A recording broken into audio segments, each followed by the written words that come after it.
Estamos fechando nossa série hoje, graças a Deus, quarta etapa e última. E eu queria trazer algumas coisas bem práticas assim para a gente fechar em cima dos três temas que nós conversamos, para que nós pudéssemos assim desenvolver, né, isso que a gente tem falado ao longo da série toda, que é esse pensamento de você estar se tornando a pessoa certa, né? Se você é a pessoa que você está procurando, está procurando. Então, eh, a gente chega nessa parte final e passamos por várias partes, sobre a parte do mito da pessoa certa, né, que fala exatamente desse processo de se tornar a pessoa certa e não de ficar esperando que um dia você vai encontrar com a pessoa certa e num passe de mágica tudo vai dar certo e o príncipe chega, mas isso é para quem pensa como menino, age como menino, como Paulo fala em 1 Coríntios no capítulo 3, versículo 11. E que nós temos que amadurecer, agir como, né, e pensar e agir como homens, ou como mulheres, ou como pessoas maduras, que é o que ele quer dizer ali, pessoas que entendem que a vida não é um conto de fadas. E aí nós passamos pela visão bíblica da mulher, falando, né, da fragilidade da mulher e também da maravilha e de como as mulheres devem se enxergar e como os homens devem enxergar as mulheres e como nós devemos praticar isso no nosso dia a dia. E falamos um pouquinho também da pornografia, que nós temos que ficar longe disso, que isso é uma escola que só traz desgraça mesmo para namoro, para sua vida de solteiro e para o seu casamento, vai trazer também, ou já está trazendo para quem é casado e está praticando isso. Então, é uma escola que a gente não quer entrar, ou se não quer sair dela rapidinho. E falamos um pouquinho sobre essa fragilidade e esse poder que existe no sexo, né? Que Deus que desenhou o sexo, Deus que deu ao homem esse impulso sexual, mas ao mesmo tempo ele colocou isso dentro de uma forma maravilhosa que se chama casamento. E falamos um pouquinho que quando nós começamos a praticar o sexo ou trabalhar essa intimidade máxima que é a relação sexual fora do casamento ou fora dessa exclusividade que o casamento traz, isso vai nos deixando mais insensíveis para ter essa intimidade verdadeira que o sexo deveria exprimir, né, que Deus colocou no homem, algo para falar assim, ó, tá aqui uma coisa que é o mais perto que você vai chegar da sua relação comigo. Que ele usa essa figura na palavra. E aí nós chegamos nessa última parte pensando o seguinte, olha, e as promessas que a gente faz? Né, durante todas as semanas, e principalmente sexta, sábado, às vezes até domingo, tá cheio de pessoa casando. Talvez você tenha um casamento, eu mesmo tenho um casamento amanhã para ir. E nesses casamentos pessoas fazem votos. E pessoas falam assim, olha, eu vou te amar na saúde, vou te amar na doença, eu vou ser fiel a você e nós vamos juntar as nossas finanças, sendo que hoje em dia tem gente que tem as contas separadas, né? E isso, quando você for casar, se você é crente, você vai passar por um curso de noivo, se o curso de noivo for bom, ele vai te ensinar a ter as finanças juntos, né? Então as pessoas começam a fazer promessas, mas eu queria pensar que a gente pensasse o seguinte, será que essas pessoas estão preparadas para cumprir essa promessa? Obrigado. Qual que é o valor dessa promessa? Porque essas pessoas chegam ali no altar, né, pensando assim, eu tenho uma promessa, eu faço uma promessa, e elas querem cumprir essa promessa. É muito difícil, né? 99% das pessoas que vão para o altar e vão fazer uma promessa, elas querem cumprir essa promessa. E elas vão tentar cumprir essa promessa, elas realmente têm essa vontade, mas será que elas são capazes de cumprir essas promessas que elas fazem? E a gente tem visto que na maioria dos casos isso não ocorre. Na maioria dos casos, essas promessas, elas não acontecem por quê? Porque ao longo do casamento, e às vezes a gente acha que casamento não é assim, só outras coisas que acontecem dessa forma, a gente começa a descobrir que a promessa não substitui a preparação. Da mesma forma como você fala assim, eu vou passar no vestibular, e se você não estudar, e dependendo da faculdade que você vai tentar, que hoje em dia tem faculdade que você passa sem estudar, né? Mas assim, se for uma faculdade que tem uma nota difícil, vou passar em medicina na federal. Amém. Aleluia. Amém. Só que só o amém não basta. É isso que é o negócio. Você acha que você vai ficar vagabundando o tempo inteiro e não estudando e você vai chegar e vai passar? Aí você promete para os seus pais, não, esse ano eu vou passar. Só que você não está preparado para passar. Você pega atleta, um cara que vai correr uma maratona, vai correr a Lagoa da Pampulha no final do ano aqui para você ver. Se você não se preparar, você não consegue terminar. E várias outras coisas. E a gente acha que as coisas vão acontecer sim. De uma hora para outra, que o casamento não se enquadra nesse tipo de coisa. E eu queria te falar que se enquadra, que se você chegar no casamento só com promessas, sem estar preparado para se relacionar, as chances estão contra você e contra o seu casamento. E engraçado que o dizer eu aceito, ou fazer a promessa, ela não te torna capaz de cumprir essa promessa. Mas ela te torna responsável por essa promessa. Quando você faz uma promessa, você é responsável por cumprir aquilo que você fez. Quando você dá a sua palavra, você é responsável por cumprir aquilo que você fez. E não necessariamente isso significa que você é uma pessoa capaz para cumprir essas promessas. E quando a gente não consegue cumprir esse tipo de promessa, nós nos tornamos pessoas miseráveis. Aí você entra no seu casamento e começa a ver que aquelas promessas que você fez, às vezes de fidelidade, às vezes de tratar o outro melhor, às vezes de alguns vícios que você falou que ia tirar da sua vida, isso só piora. O relacionamento às vezes só piora. E você vai se tornando miserável, porque você vai vendo assim, gente, eu não consigo, isso vai te colocando muito para baixo. E aí não é isso que a gente quer, né? E a gente vai vendo que na nossa cultura o compromisso é muito superestimado, né? A gente tem uma coisa em volta do compromisso que parece que, assim, se a pessoa falou que ela vai fazer, se a pessoa falou que ela consegue fazer, ela vai fazer e isso não acontece. Na hora que você vai aconselhar casais, não é isso que acontece. E a mulher fica achando que aquele cara que a vida inteira foi uma pessoa que tratou ela mal e que traía ela e que não encaixava em várias coisas que ela não queria para a vida dela, ela acha que no dia que ela casar, ela vai consertar ele e ele vai virar para ela e falar assim, meu amor, com você eu vou conseguir. Agora, na maioria dos casos, isso não acontece. Na maioria das vezes, isso não acontece. E a gente começa a ter problemas assim no casamento e as pessoas começam a ser cobradas por esses tipos de compromisso. Aí você fala assim, aí você vai aconselhar um casal, aí você fala assim, não, mas ele prometeu para mim que ia mudar e não mudou. Mas ele prometeu para mim que ia sair da dívida e não saiu. Mas ele prometeu para mim que não ia jogar bola 3 vezes por semana e ele não para em casa. Mas ela prometeu para mim que a mãe dela não ia lá em casa todo dia.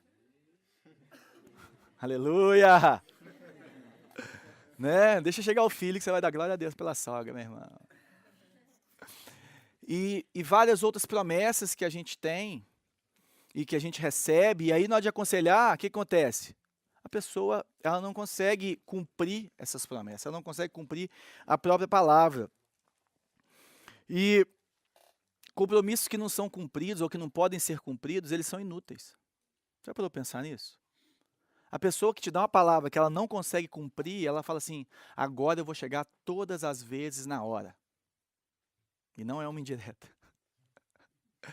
E ela não chega na hora. É inútil. Sabe aquela que você fala assim, cara, não precisa falar mais nada comigo, não, que eu sei que você não vai chegar. Sabe, eu vou aprender a viver com você desse jeito. Né?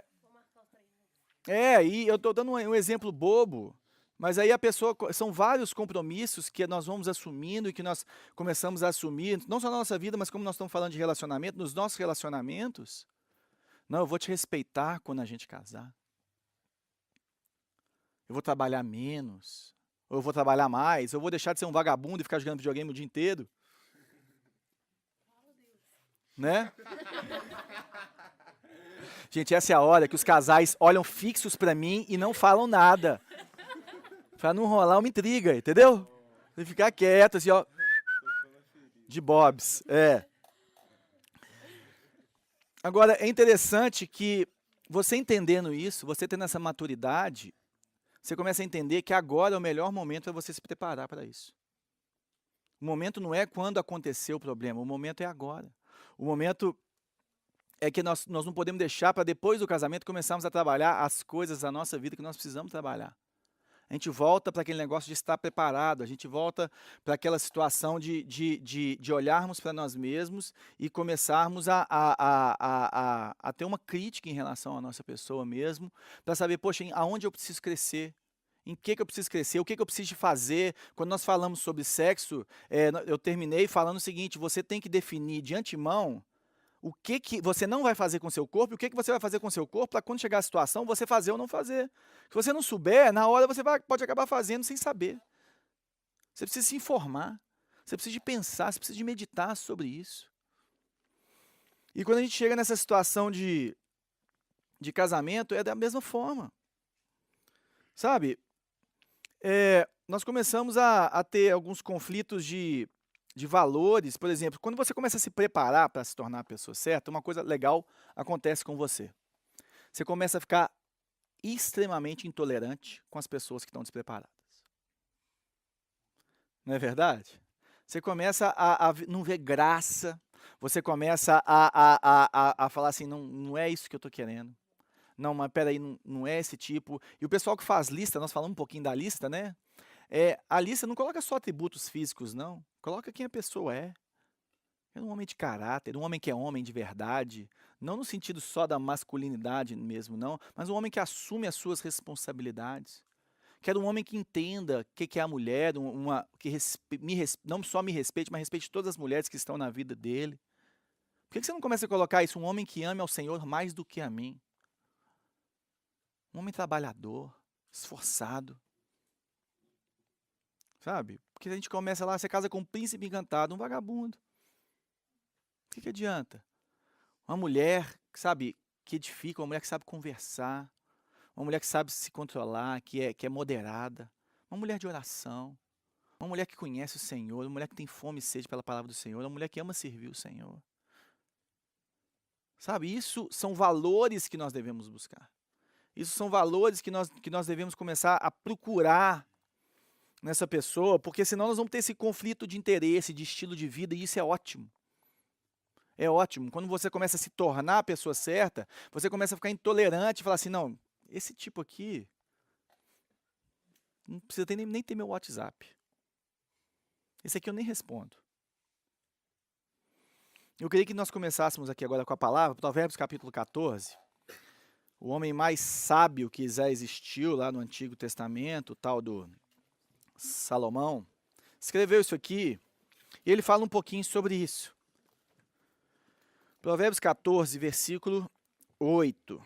Está escrito o seguinte: a sabedoria do homem prudente é discernir o seu caminho, mas a insensatez dos tolos é enganosa. Olha que interessante.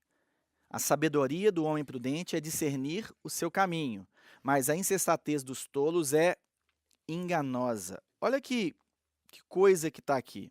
Primeira palavra que eu queria te colocar aqui é prudente. O que quer dizer prudente aqui?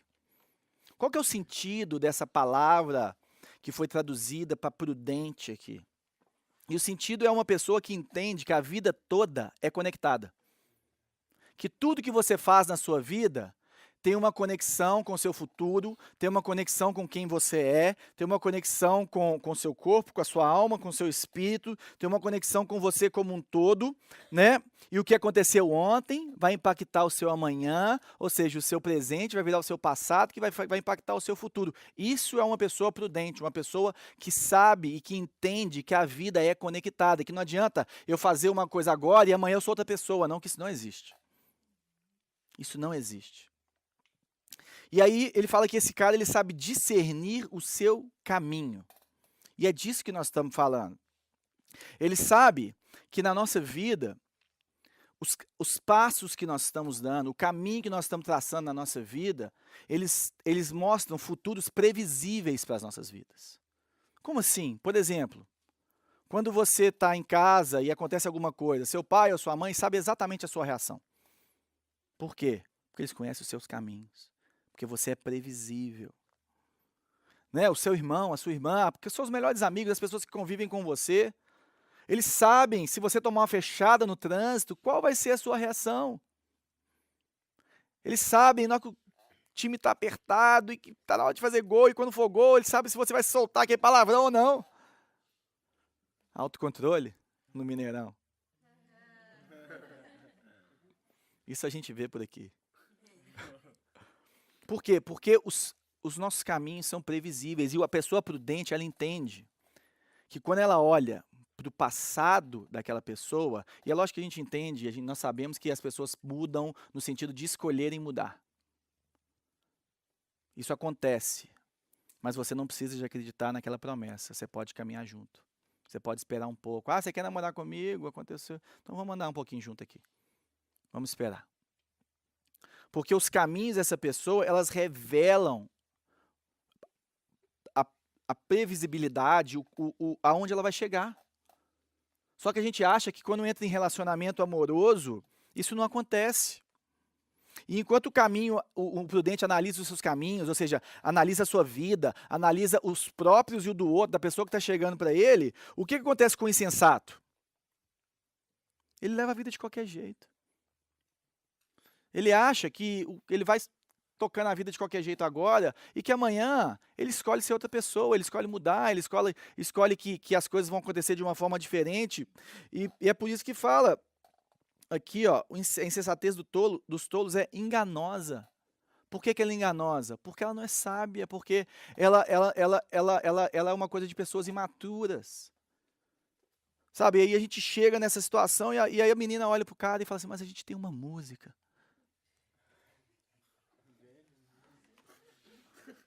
Você não tem noção quando toca aquela música. Ninguém nunca amou quando a gente amou. Sabe, o nosso beijo gruda. Gruda. Você sabia que a gente tem as mesmas iniciais? Sabia que quando eu conheci ele tinha parado o carro do lado do meu carro? Cara. Nó. Ok, vamos casar agora então. Né? Vamos lá vamos celebrar esse casamento agora. E tem no versículo 15 aqui, tem uma outra colocação que eu acho muito interessante também, que está dentro desse mesmo pensamento. Fala assim, olha, o inexperiente acredita em qualquer coisa, mas o prudente vê bem aonde pisa. O inexperiente acredita em qualquer coisa. Ô meu bem, quando a gente casar, você vai me ajudar e eu vou me tornar melhor. Eu te amo tanto, mais tanto, mais tanto, mais tanto, mais tanto, que eu vou mudar. É só a gente casar, me dá só mais essa chance. 700 vezes eu errei com você, mas é porque eu não estava bem, sabe? Mas agora eu vou, sabe por quê? Porque eu só preciso de você. E no dia que a gente casar, vai ser tudo mudado, sabe por quê? Porque vai derramar um óleo diferente sobre a nossa cabeça e as coisas vão mudar. Meu filho, pelo amor de Deus. Pelo amor de Deus. Essa frase, no final tudo vai dar certo, é a frase que eu mais odeio. Porque você fala isso pra pessoa e no final não dá certo, e aí? Tá cheio de gente por aí, eu não vou entrar nesse assunto também não. Não vou entrar nesse assunto. Vamos voltar para o texto. Ok, mas no final, gente, não vai dar certo se você não fizer as coisas certas, ok? Ok. Quando você...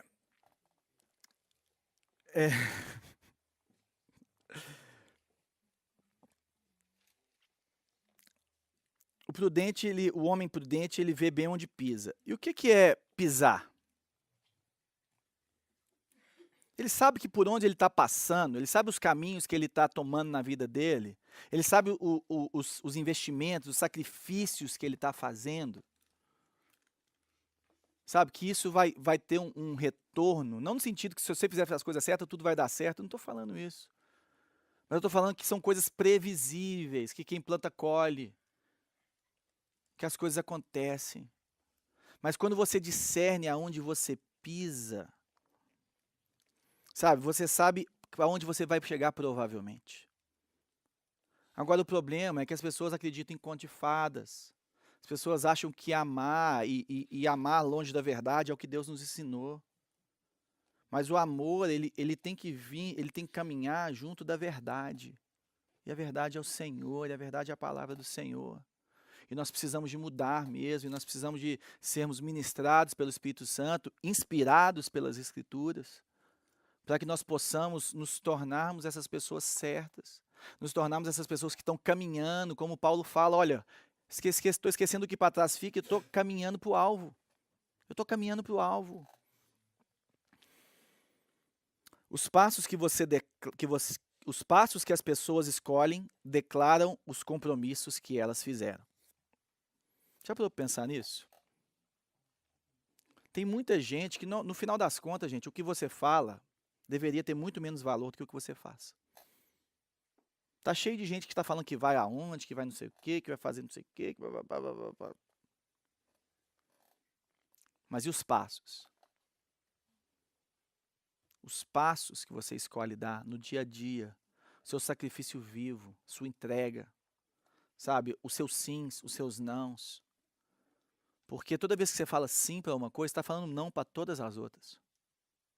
Você tem que escolher o que você faz com o seu tempo, aprender a remir o seu tempo e aprender a investir nesse desenvolvimento seu. E a gente começa a entender que o passado é o melhor indicador do que a promessa. O passado é muito melhor indicador do que a promessa. Porque senão a pessoa fica o tempo inteiro falando com você, não que eu vou mudar.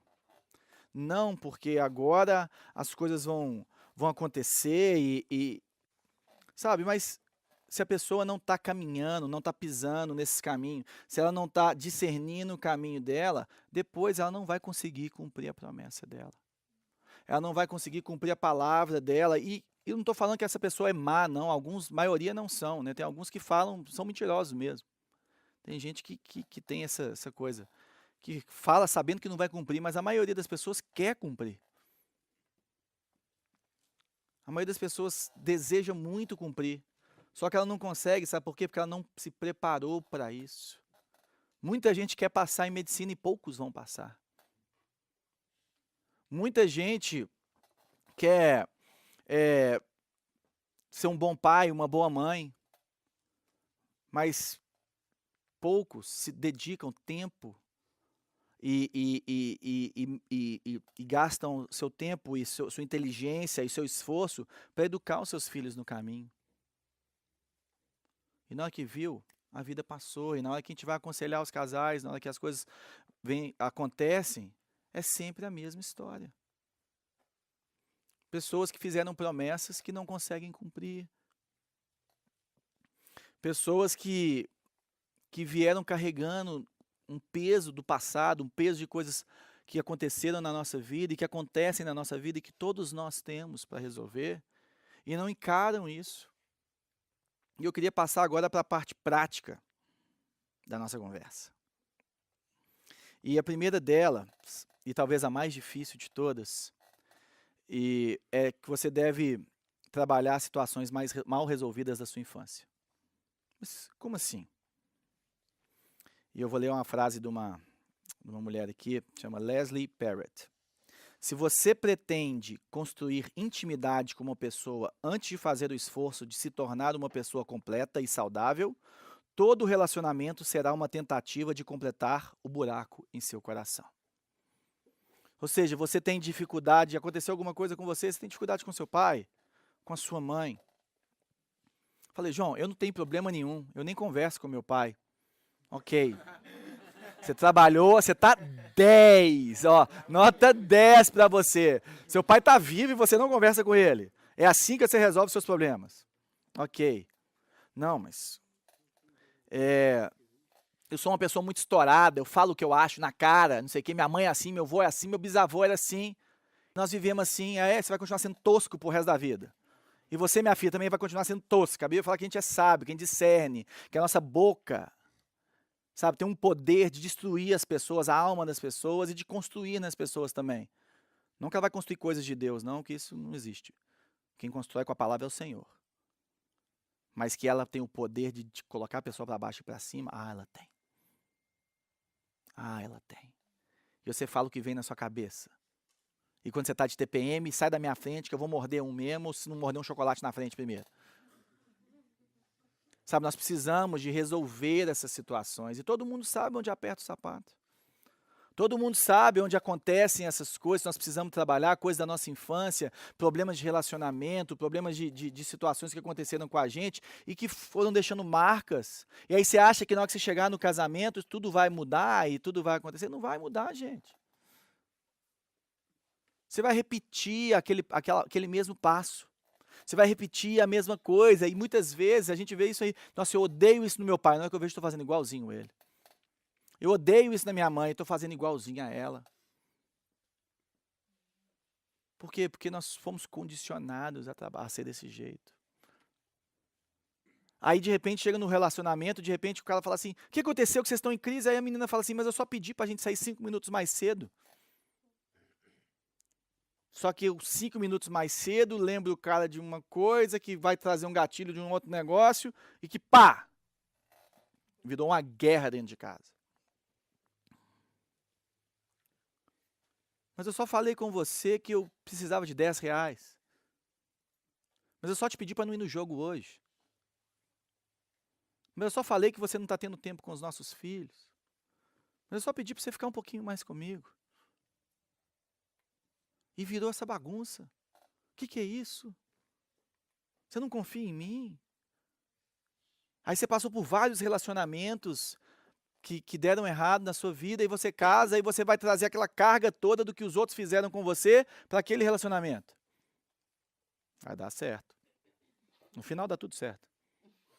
Né? Sabe quem que se contenta com qualquer coisa? É quem não sabe para onde quer ir.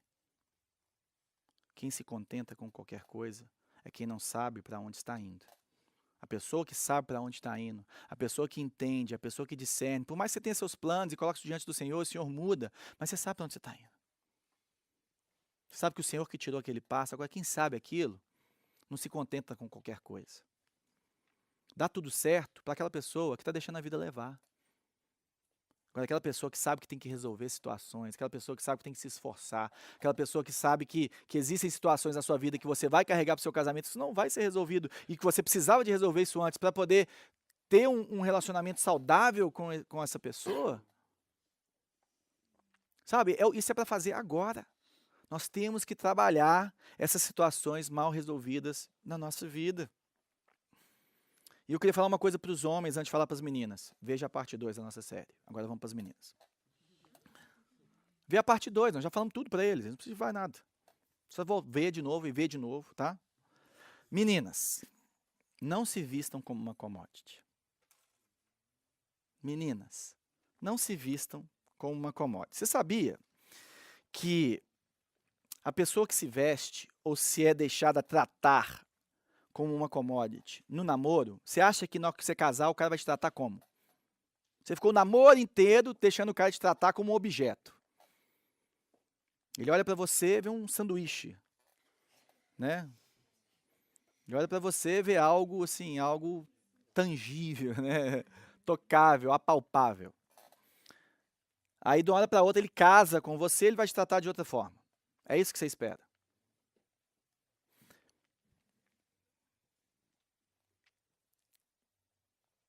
Aí você começa a se relacionar, aí você começa a falar assim, João, mas todos os homens são iguais. Eu não acho que todos os homens são iguais, não. Eu acho que talvez todos os últimos 10 homens que você namorou, eles são iguais. Eu acho que você, talvez, que se veste como uma commodity, ou se deixa ser tratado pela commodity, todos os homens que entram na sua vida e que você se relaciona são iguais mesmo. Mas nem todos os homens são iguais. Você pegar os últimos relacionamentos que você teve, as últimas situações para o pessoal que já namorou bastante.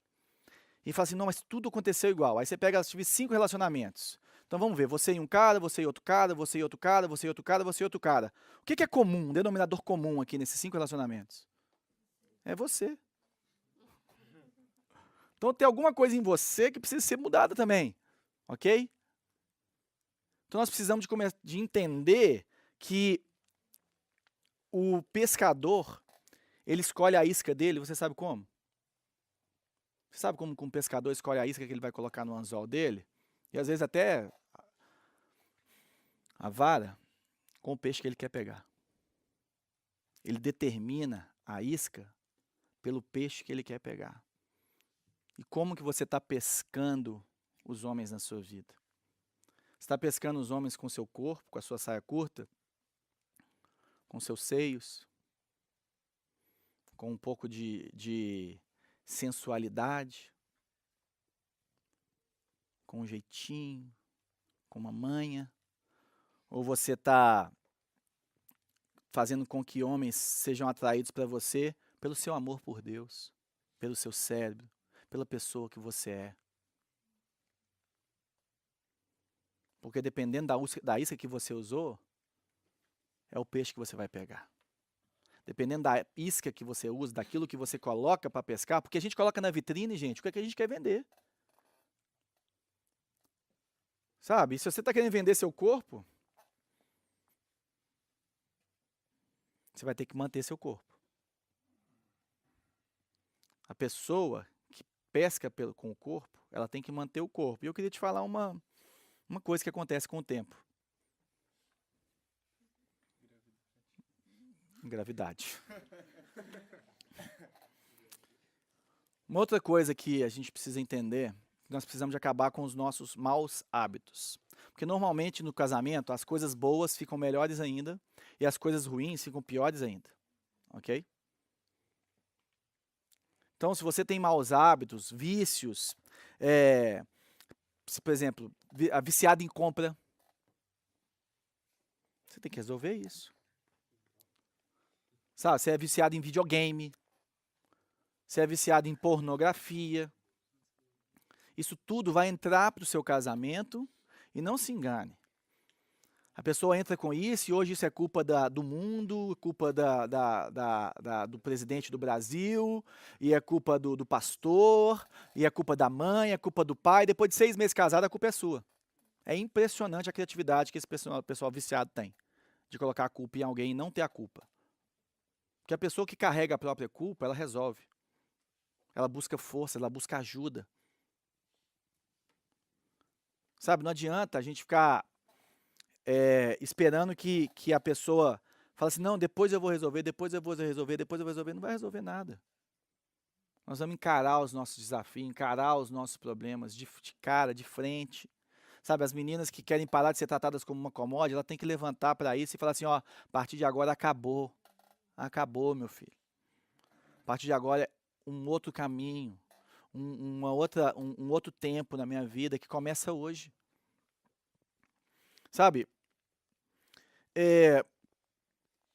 nós temos que entender também essa situação de dívida também. Eu sei que muitas vezes as pessoas que estão meio longe dessa situação, mas, por exemplo, você está endividado, se você casar endividado, a chance dessa dívida não ser paga durante o seu casamento é maior ainda do que com você solteiro.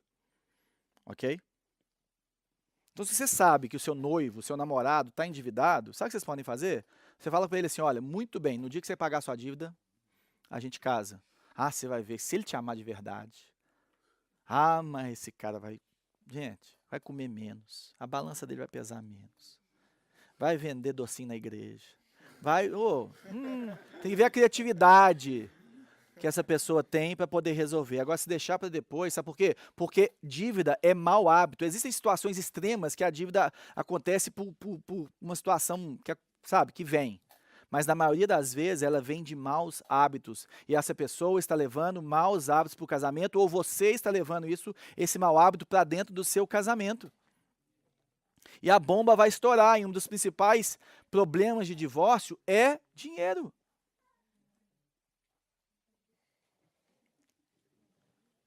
Você está achando que a pessoa não olha nada para dinheiro, e daquele jeito, e não é responsável, não sei o quê, não, e vai estar no casamento, vai mudar. Acontece, mas o percentual é baixo.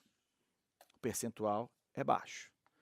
É muito melhor você falar assim, então tá, então vamos junto trabalhar isso aí. Vamos melhorar essa situação. Outra coisa. Postergue o componente físico do seu namoro o máximo que você puder.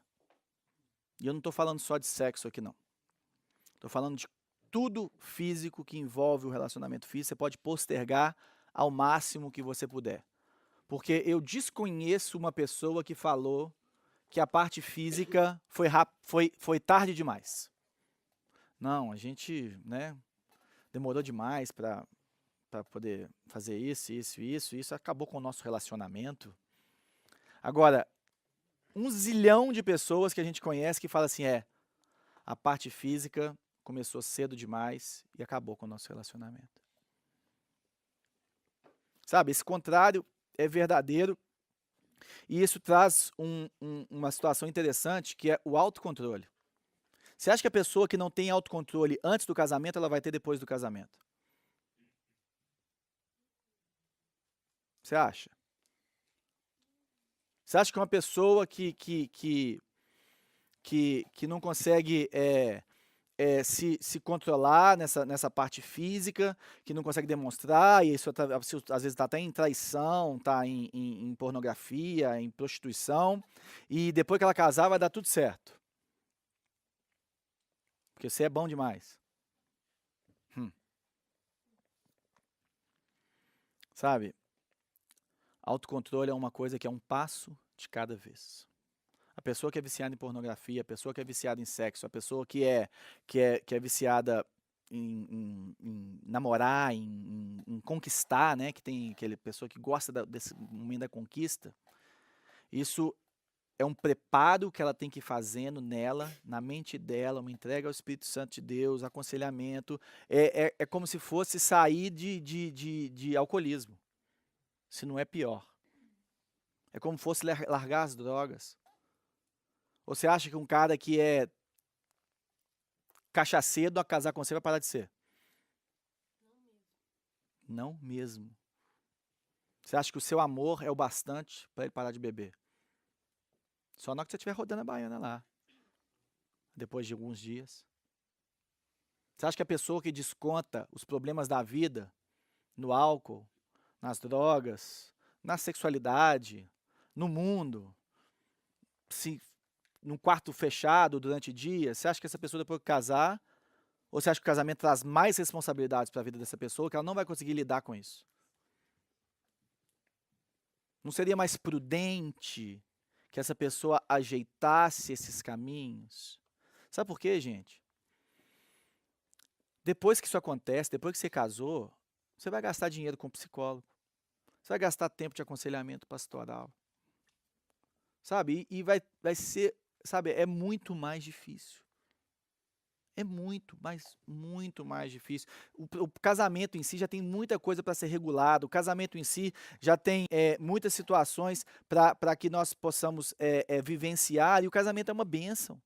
Nós estamos conversando aqui há 4 sextas-feiras para falar para você que o casamento é uma bênção, que nós acreditamos no casamento, sabe? O casamento é bom demais, é uma coisa, foi instituído por Deus, que a sexualidade nossa deve ser vivida dentro do casamento de forma sadia, que foi Deus que fez, que é maravilhoso. Sabe? Mas que nós precisamos nos preparar para isso. Nós precisamos amadurecer para que isso aconteça. Nós não podemos entrar como criança num casamento. Nós precisamos entender que os nossos caminhos mostram uma previsão de onde nós vamos chegar. E os caminhos daquele que está chegando perto da gente também. Morar junto, gente, de jeito nenhum. Sabia que é uma pessoa que já morou junto com mais de 4 pessoas, a chance do primeiro casamento dela dar certo beira a 0? Isso é estatística, não fui eu que inventei. Pô, João, mas eu já morei com 4 pessoas, e agora? Meu irmão, pega o compromisso de 1 ano, vai se curar, vai se tratar, e depois disso, meu filho, você vai ter um caminho novo. Vai caminhando, vai se tratando. Deus tem um novo tempo para a sua vida. Agora não acha que é do dia para a noite, não. Do dia para a noite você faz a sua decisão. Você faz o seu compromisso.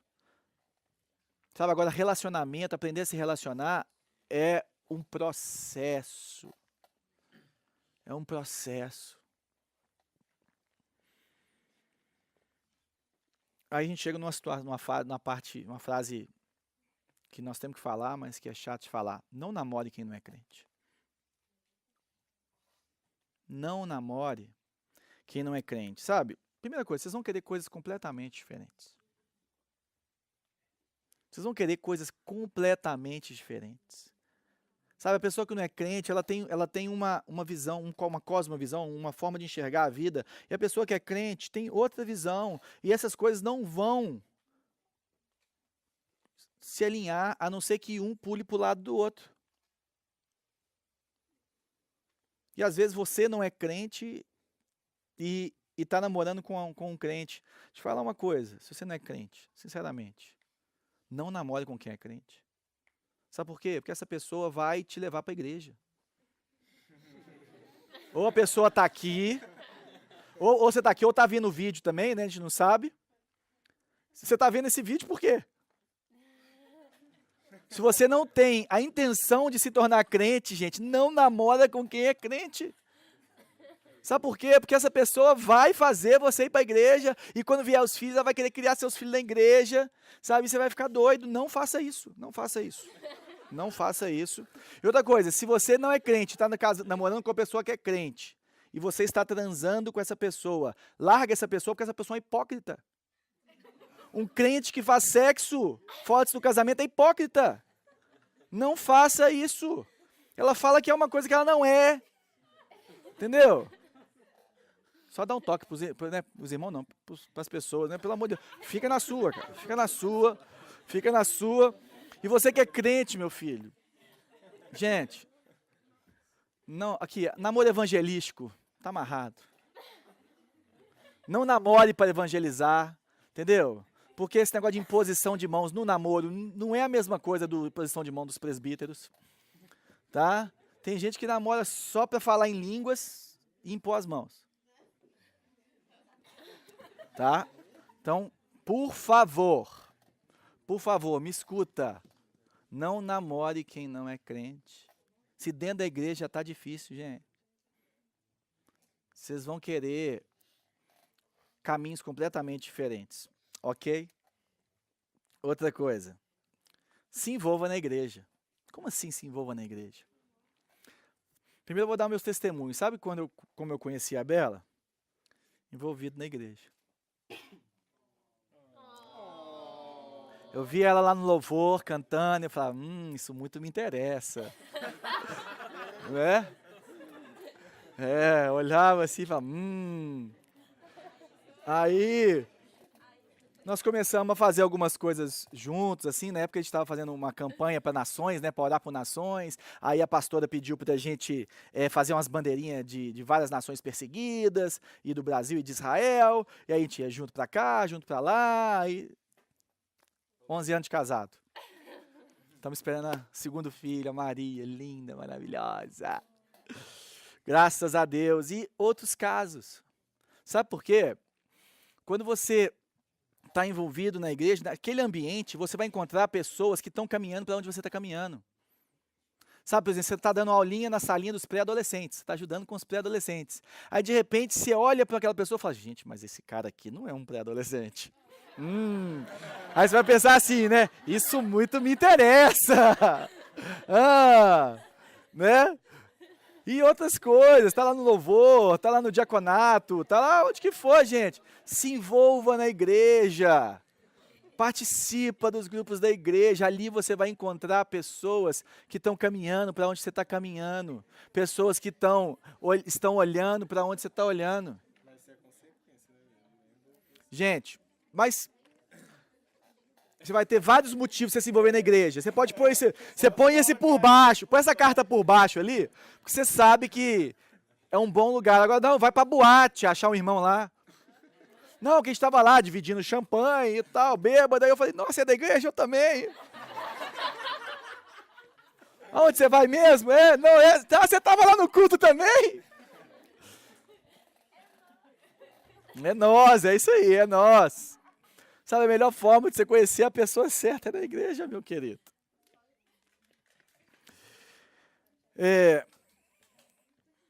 E a minha oração é que na hora certa, no tempo de Deus, você se apaixone por uma pessoa que está preparada. Uma pessoa que está preparada para se relacionar com você. Uma pessoa que está preparada para te respeitar. Uma pessoa que está preparada para te amar. Uma pessoa que está completa, que entra no relacionamento completa, cheia. Porque a pessoa que chega no relacionamento faltando pedaço, ela vai procurar esse outro pedaço em você. E isso vai acabar com as suas energias e vai acabar com o seu relacionamento. Sabe, a minha oração é para que você chegue nesse ponto.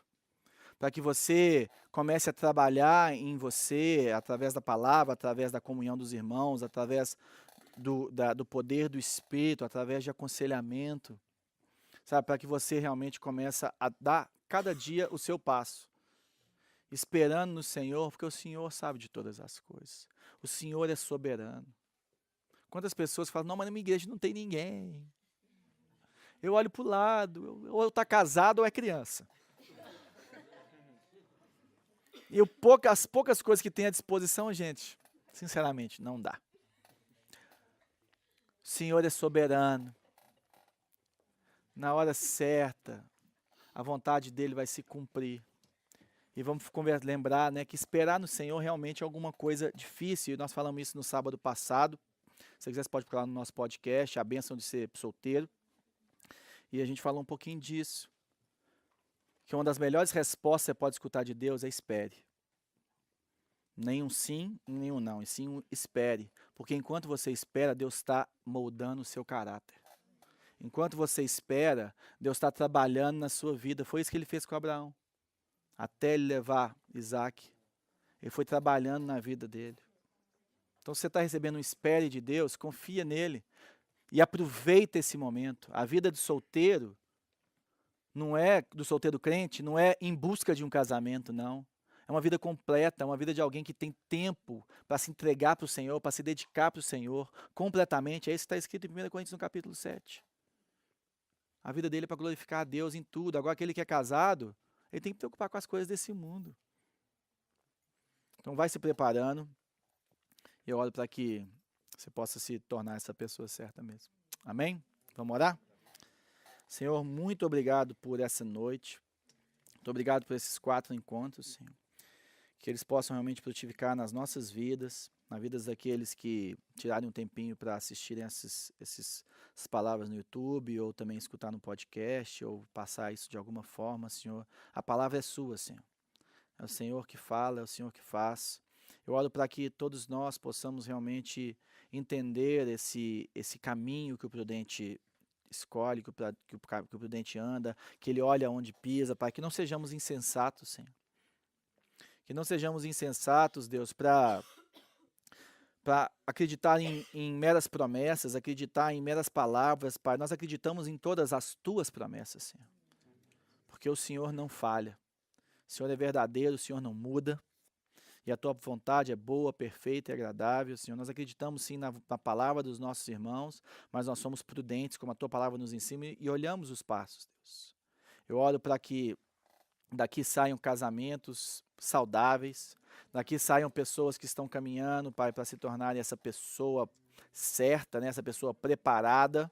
Pai, nós sabemos que ninguém nunca está preparado completamente para nada, e eu tenho certeza disso, e que não fica esse legalismo no nosso meio. Que, pelo contrário, as pessoas só entendam que elas vão caminhando, Senhor, e escolhendo, e dando cada passo a cada dia, Deus. Em nome de Jesus, Pai, muito obrigado por essas 4 cestas. Amém.